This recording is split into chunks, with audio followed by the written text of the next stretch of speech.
Hey guys, welcome to another video. Today we're taking on TOE Hill stages 8 and 9 of the month of July of 2021. And guys, we're doing this on 3 stars each. And here guys, we're using a sort of free-to-play team adding Bastet, but you can replace Bastet with any unit that can actually provide you of shields. For instance, the Wind Paladin or Wusa himself will be great here as well. So guys, she's here for the shields because this stage is one that doesn't allow you to heal. So the shields will be your protection against the enemy attacks. And basically guys, here you cannot increase your attack bar or reduce the opponent's attack bar either. So basically Bastet is here to provide you with shields. Her third skill will give you shields and attack buff. The attack buff is really good because it will allow you to clear the waves faster. And now the hardest wave of this stage will be the first one, because you have to control the chillings in order for them not to kill your twins. But if you can actually control the chillings, then things will be incredibly well for you. And of course, you should try to reset everyone with your Dark Homunculus. That will be clutch as well, because you don't want your opponents to have speed buff. That will be very bad because chillings deal more damage based on the amount of buffs that they have, and also having speed buff will increase the damage from their first kill. So basically they will be dealing a ton of damage on you, and your twins, even though they are tanky, you know, chillings hit a lot, really hard. So guys, if you are able to control them as I did, then things will be amazingly well. And guys, having the first wave being the hard one is awesome as well, because you will not be wasting time during waves to get to the boss stage and lose, or to get to the second wave after a tough first wave and then lose on the hard second wave. So this stage is sort of doable, you know? It's not really hard. So guys, you see the first wave, the second wave you have to control everyone. They are wind element and you are mostly fire, so there won't be any problems here. So you should time your shields fine, and of course you have the cooldown reset from your Dark Homunculus, so you will have the shields available really soon. So there should not be many problems here. And guys, watch out for your cooldowns, so you can time the third skill of your Dark Homunculus at the proper time, so you have the resets and you have your skills available most of the time. Remember, as always, against the last enemy of a wave, use your first skills in order to replenish your second skills and your third skills, so that they are available during the start of the next wave. And that's it guys, I will see you at the boss stage.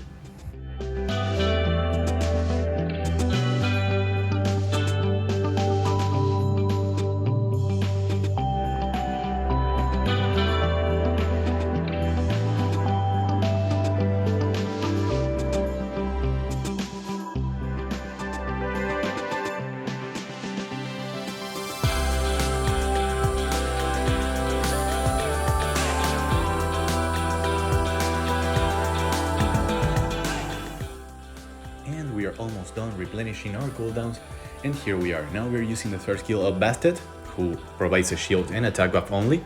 And now we apply the third skill of our Spectra, which doesn't push back because we can't push back here. But we are trying to land the stuns on the full enemy team, which we did not do. And of course we're trying to defense rate the Wind Monkey so that we can deal more damage with our Spectra. It would have been great to land the second skill of Bastet, but you know, she's blue and the opponent is yellow, so things will be hard to land there. But we did land them on everyone else, so the revenge is from them. When they have glancing hit on, they will not be so strong, you know. They have attack break, they have lancing, so things should not be a problem here. And you have the shield is amazing. And of course the second skill of your Dark Homunculus should be aimed towards the Wind Monkey, so that you can defense break him for 2 turns, which will be amazing if you could do. But guys, anyways, there should not be many problems here, especially if you manage to land the attack breaks on everyone, and of course the glancing hit as well. So you should repeat this. And of course the second skill of Spectra will deal a ton of damage on the monkey. So, you know, all in all, this boss stage is not that hard, even though you may lose 1 unit of yours if you have bad RNG as I did, because I failed a couple stuns. But apart from that, things should not be very complicated, and even if you lose one unit, you may be able to win this as I did. So guys, I will see you at the next stage, stage 9, which will be a pain.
And here we are guys, stage 9, and yes, let me explain this guys. Now we're using Chloe, and we are using the blue Chasun. Yeah, we're using Mihyang here, because she will be extending the invincibility from our Chloe. And that is only for the boss stage guys. And she will be tuned to your Chloe so that both your Chloe and your Mihyang move before the enemy team. The rest of your team will move after them. So you will have 2 turns of invincibility that will be used by your team. So guys, that's my baby girl shouting in the background. That can't be prevented, so I'm sorry beforehand. And guys, well, the beginning of the first wave will be the hardest part of the stage, apart from the boss phase. So what happens here? Because your Chloe is the fastest one, she will be moving, but given the passive of the Anduats, by Chloe moving, she will be giving them attack bar, and therefore they will move before the rest of your team. However, when they move and they attack, they will be giving attack bar to your Donbake, so the second unit to move will be Donbake, which is really bad, because she will get rid of her own invincibility. So this part is the hardest one, because you will have to count on being tanky enough and on having enough heals to resist a full round of enemy attacks. Now, how can you prevent this instead of what I did? You can actually not use the third skill of Chloe during turn 1. Use a single attack and then allow the rest of the enemy team to move, and then when Chloe gets a turn, use invincibility and the problem will be solved. So don't do exactly as I did at the beginning of this first wave. That will help you a lot, because once you have invincibility on your Donbake, the enemy team of the first wave will do nothing. They will move, and remember not to kill any unit until they are all on 0 HP, actually on 1 HP, because then you will be able to one-shot each of them with any of your units. This first wave is incredibly easy guys with this team. Now, why do we bring the Triana here? Well, we bring her in order to save any of our units, especially our Bulwark during the boss stage. Because you know we are facing 2 wind snipers, and the wind unit will most likely target our blue units. And why do I say that I want to save Bulwark? Well, that's mainly because Bulwark is the unit that will actually deal 50% damage to any minion in this run. And Bulwark is the main unit in order to clear the Dark Onimushas during the boss phase. So that's pretty much it. Now, we want to be tanky enough with both our Bulwark and our Mihyang in order to resist one attack with the hidden aim of the wind snipers. That is not easy to do, but my Bulwark can survive that. However, if you were not to survive, then your Triana's passive will make you survive that. However, if the enemy sniper actually targets you, both target you, and they attack twice, then, well, you will be dying because they will be bypassing the passive of our Triana. So basically guys, there will be some RNG involved, but you know, you have to hope for the best at that stage. Now for the second wave is fairly simple as well, but it will be taking a ton of time. So what do you do here guys? Well, I will first get rid of the light demons as the first thing to do. Get rid of them one by one. You will be relying on the Dark Pandas, replenishing the third skill of your Bulwark in order to reduce by 50% the HP of any unit. And then you can use both Bulwark and the second skill of Mihian to strip the opponents so that they don't get the heal from the passive heal, actually from the heal buff that the pandas apply. So that's it guys. I will let you watch how I did this. It will be step by step, so if you don't want to watch this, I will leave the timestamps ready so that you can move on to the boss phase, but I will highly recommend you watch how I did this in order for you to do it as well. So guys, see you at the boss phase.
here we are after being really patient with that panda. We are ready to face the boss, and we were able to increase our invincibility, so we don't actually care about what the enemies do here.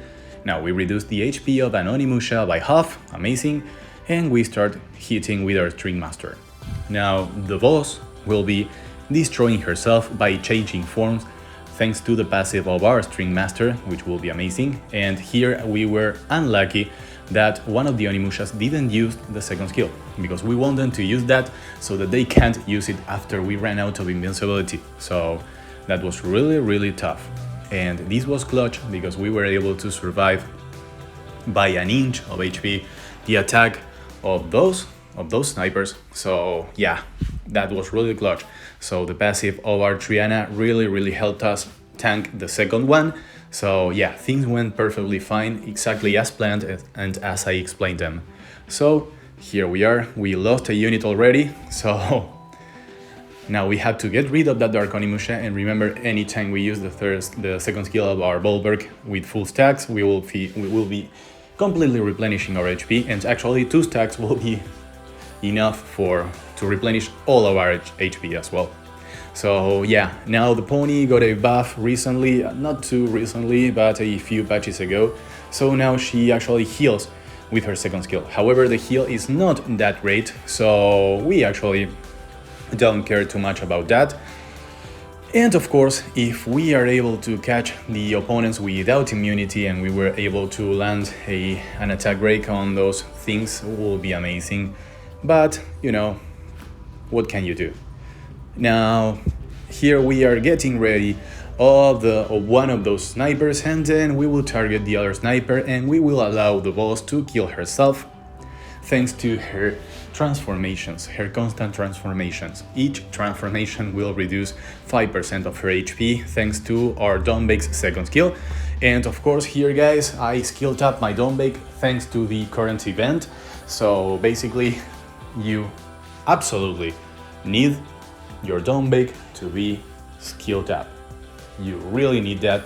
You can't waste time waiting for her cooldowns to replenish. You need her to use her attack as soon as she gets it back on 2 turns. So you can't wait 4 turns, actually 3 turns as I usually did. You run out of the skill, you use your skill, your basic attack, and the next turn she will have it ready again, and that is what you need. Now I lost my Bulwark against the other sniper, so we're in a very tough spot, but the sniper is almost dead. So even though he's getting a few heals, we try to keep our HP as full as we can. And of course we should time the invincibility when we actually need it.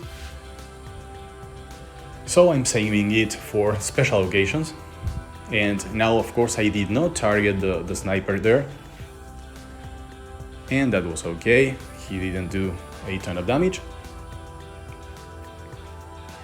So once we heal up, we have invincibility already, and we are depending on actually being able to kill that sniper. But as you can see, the HP of the boss is going down and down and down and down. So if we are lucky enough, then the pony will actually transform a couple more times. And here we were lucky that the pony did not transform, so we could reduce the attack of the sniper so that he deals less damage on us, even though he targeted the one with invincibility on. So that's okay. But he didn't deal a ton of damage anyway. And he's almost dead, guys, but the pony is almost dead as well. So I'm actually not using the third skill because I want to kill that sniper. And there's the heal, that is really bad, but we will use the third skill of our Dawnbake again, which was really important. And now we actually, unless he kills Dawnbake, which should be really tanky, guys, I can't say it enough times. Remember, Dawnbake should be incredibly tanky so that she can't survive those guys, those snipers. And well, now she will be taking a couple more turns and she will be on 1 HP, so we can kill her. And that's it, guys. Thank you very much for watching this. If this was useful for you, please leave a thumbs up, leave a comment, subscribe, and remember, if you have any questions about the game, let me know in the comment section and I will be very happy to reply as always. Guys, see you all in the next one. Bye bye.